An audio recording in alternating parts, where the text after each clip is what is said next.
Здравейте, скъпи приятели, и добре дошли в новото видео от Online Medicine с мен, доктор Цанко Стефанов. В днешния видеоматериал ще си поговорим за пикочополовите инфекции, които са едни от най-често срещаните и винаги са актуална тема в медицинските среди. Често биват съкращавани като ППИ или ИПП, което на практика представлява инфекции на пикочополовите пътища, а в английската номенклатура и в английската литература или при случайно търсене в някои от търсачките Google, Blink, няма значение, можете съвсем спокойно да напишете пример UTI, което е Urinary Tract Infection. Както и да е, както ви споменах, това е една от винаги най-актуалните теми в медицинските среди, тъй като са изключително често срещани. На практика пикочополовите инфекции са инфекциозни процеси, които могат да се установят в буквално всяка една част от уринарния тракт. Отделната система на уринарния тракт се състои от бъбреците, двата уретера или уретерите, пикошния мехур и завършва с уретрата. И все пак е типично повечето инфекции да засягат долните пикошни пътища, а именно пикошния мехур и уретра. Знае се,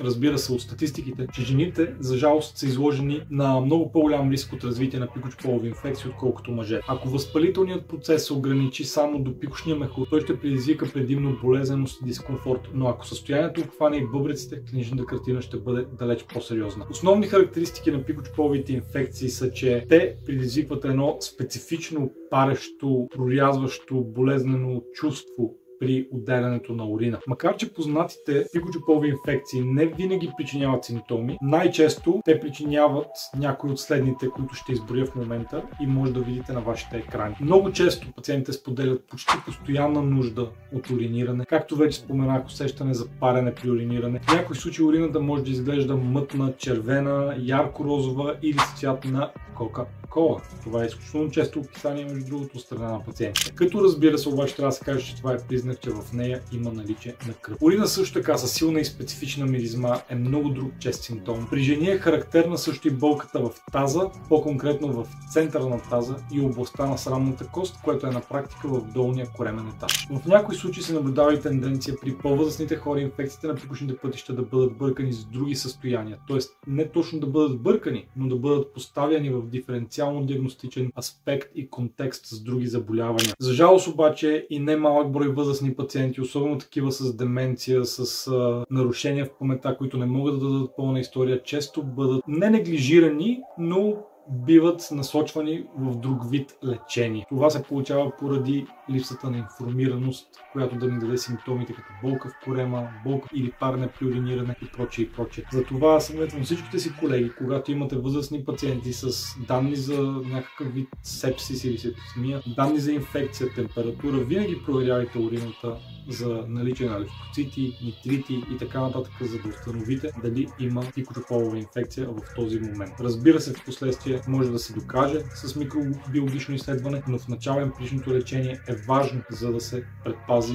даден пациент от навлизане в сепсис. Клиничната картина и основните симптоми при развитието на пикочополовите инфекции трябва да се каже, че зависят най-вече от засегнатата област на уринарния тракт. Затова се счита, че всеки тип пикочополови инфекции може да доведе някои от следните симптоми. Като признаците и симптомите според заразената област се разделят на следната класификация. Ако са засегнати бъбреците, често може да се развие болка в гърба, както и от страни на хълбоците. Може да се развие висока температура, втрисане, гадане и повръщане. Ако е засегнат само пикошния мехур, може да се получи едно такова неприятно усещане за натиск и налягане в областта на таза и долния коремен етаж, както и да се появи един така по-сериозен дискомфорт ниско-долу в корема, както и да се появи често уриниране и болезнено уриниране с парещо усещане. В английската номенклатура често биват описвани като burning and stinging sensation when passing urine. Също така може да се появи кръв в урината и ако инфекцията е засегнала пикошния мехур, разбира се, най-чести симптоми са парене при уриниране, както и инконтиненция, т.е. изпускане на урина. Ако имате някои от тези симптоми плюс изпускане на урина, почти на 100% тук говорим за цистит или възпаление на пикошния мехур и пикошния канал. Пикошния канал е така наречената уретра, която на практика извежда урината извън нашия пикочен мехур. Възникването на пикочополови инфекции най-често се случва, когато бактериите започнат да инвазират пикошните пътища през уретрата и започнат да се разпространяват в пикошния мехур или нагоре по тракта. Нормално пикочната система е така устроена, че да ни предпазва от патогени, но за жалост тя не винаги успява поради различни причини. И когато това се случи, бактериите могат да се задържат и да прераснат в колонии, които да дадат картината на истинска инфекция вече в пикочните пътища. Ако инфекцията обхване цялостно пикочния мехур, много често се наблюдава изолирането на така наречените Escherichia coli като причинител на тази инфекция. Тя е вид бактерия, която си живее нормално в стомашно-черния тракт, но това е правило, в други случаи може да се открие като различен патоген. Факт е, че половата активност също може да доведе до инфекция на пикочния мехур, но далеч не е нужно да има такава, за да се развие инфекция. Тоест, имам предвид, не е нужно да има полова активност, за да се развие инфекция на пикочния мехур. Поради спецификата в анатомията си, женският пол е в пъти по-често предразположен към заболяването, тъй като уретрата е по-близо до ануса и на практика отвора на уретрата е малко по-широк, а самата уретра е малко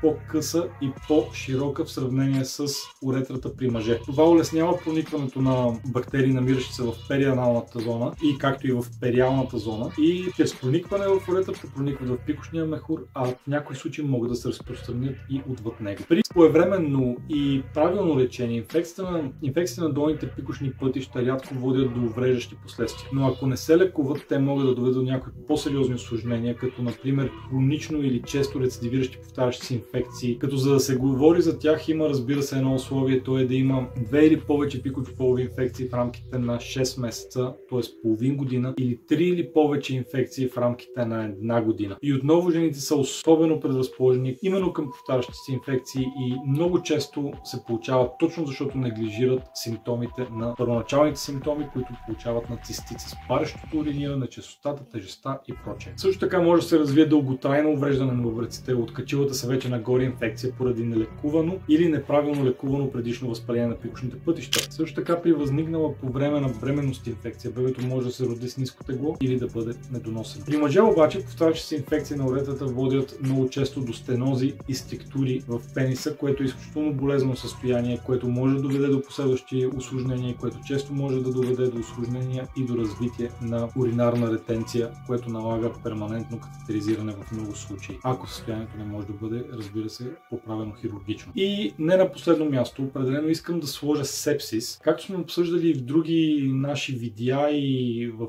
други статии в блога, сепсисът е потенциално живото застрашаващо усложнение, на която и да било инфекция. Рискът се повишава най-вече когато възпалителният отговор или инфламаторният процес се придвижи нагоре по пикочните пътища и засегне бъбреците. Тогава може да се развие една доста тежка уроинфекция с уросепсис, да обхване всяка една структура на бъбрека, да се развие изключително тежък пиелонефрит, което води до много усложнения, и паренето и болката при уринирането, болката в корема са един от малкото симптоми, които даден пациент в сепсис може да изпитва. Например, може да се получи делириум, може да се развие състояние на обърканост и много други. Също така е важно да ви кажа някои стъпки, които могат да помогнат за намаляване на риска от развитие на пикочополови инфекции. На първо място поставям приемът на много течности, особено вода, тъй като тя помага за разреждане на урината. Също така по естествен път да се води до по-често уриниране, а оттам и изхвърляне на бактерии от пикочните пътища. Тоест нашето тяло има една способност при адекватни грижи да се получава едно самопочистване на пикочните пътища, един вид. Също така сокочервена боровинка, има така значителен брой проучвания, които са тествали дали наистина сокът от червена боровинка предотвратява инфекциите на пикочните пътища, и макар че не всички от тях са изключително окончателни и категорични в резултатите си, честно казано едва ли един сок от боровинка би навредил по някакъв особен начин. Така че не е лошо да пробвате, ако имате желание, ако имате възможност и ако имате симптоми, разбира се. Но, както казах, вече за превенция това е изключително важно, да не се постига, да не се развие на практика вече пикочополова инфекция. И един